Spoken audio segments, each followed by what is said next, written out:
So this week had a big focus on the second coming and how important that is and looking for the signs of the second coming.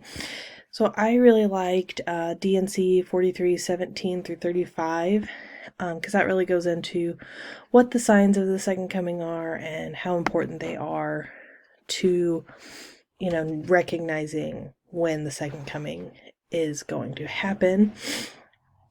And then if we also looked at D&C 29, 1 through 8, it also talked about like repentance and forgiveness. And I think that is such an important part of the second coming, because if we can't repent and have forgiveness, then Jesus coming again isn't going to really matter or, mean anything, because the whole point is to repent of our sins and have that forgiveness. And then Jesus and our Heavenly Father will give us that, forgiveness as well. So not only is the second coming really important, but we also need to remember the importance of repenting when we make a mistake and also forgiving ourselves when we make that mistake. So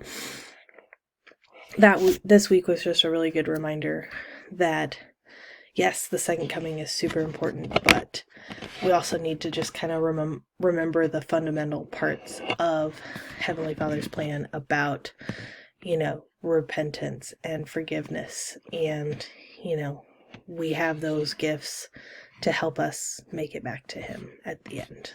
So that's all.